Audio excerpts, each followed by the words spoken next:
झुमकी को इच्छाधारी नागिन के रूप में देखकर मैत्री की हुई हालत खराब। जी हाँ दोस्तों, टीवी सीरियल मैत्री के एपिसोड में आप देखेंगे जब मैत्री झुमकी को एक नागिन के रूप में देखती है तब मैत्री की हालत पूरी तरह से खराब हो जाती है। उस वक्त झुमकी को इस बात का डाउट होता है कि शायद उसे किसी ने देख लिया है और वो बाहर देखने के लिए आती है, लेकिन मैत्री छिप जाती है। मैत्री किसी तरह से अपने आप को वहाँ से बचाकर नंदू के कमरे में पहुँच जाती है। तभी नंदू जोरों से चिल्लाकर पूछती है कि कौन है। मैत्री उसका मुंह बंद कर लेती है और नंदू को बिना आवाज किए चुपचाप सोने के लिए कहती है। मैत्री अलमारी में जाकर छिप जाती है। झुमकी नागिन का रूप लेकर नंदू के कमरे में ढूंढने के लिए आती है, लेकिन जब झुमकी को नंदू सोती हुई नजर आती है और मैत्री भी वहाँ पर दिखाई नहीं देती, झुमकी वापस चली जाती है। नंदू जैसे ही अलमारी का दरवाजा खोलती है, मैत्री को लगता है कि शायद झुमकी ने उसे देख लिया, इसलिए वो चिल्लाने वाली होती है, लेकिन नंदू मैत्री के मुंह पर हाथ रख लेती है। उसके बाद नंदू मैत्री को कहती है कि हमारे घर में बहुत बड़ा सांप घूम रहा है और हमें घर वालों को बताना होगा।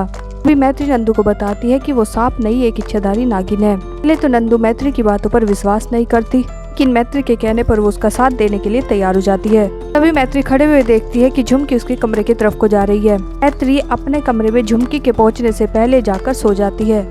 तब झुमकी नागिन बनकर मैत्री के कमरे में पहुंच जाती है और वो मैत्री को जगाकर अपने वश में करने की कोशिश करती है, लेकिन मैत्री आंखें नहीं खोलती। मैत्री हर्ष की तरफ को देखती है कि इतना शोर होने पर भी हर्ष अपनी आंखें क्यों नहीं खोल रहा।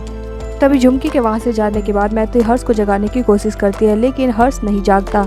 तभी मैत्री घर के और सदस्यों को भी जगाने की कोशिश करती है, लेकिन उनमें से भी कोई नहीं जाग पाता। तभी मैत्री घबरा जाती है कि आखिरकार ये क्या हो रहा है। तभी पीछे से नंदू आकर मैत्री को अपने साथ लेकर जाती है, जहाँ पर नंदू दिखाती है कि कुछ सपेरे झुमकी को पकड़ने के लिए आए हुए हैं और वो झुमकी को पकड़कर ले जाने वाले ही होते हैं, लेकिन झुमकी उनके हाथ से छूटकर भाग जाती है। तभी मैत्री उस सपेरे के मुंह से ये सुनती है कि ये नागिन 7 साल से हमें नहीं मिली है। तभी मैत्री नंदू सोचते हैं कि आखिरकार 7 साल पुराना क्या राज है।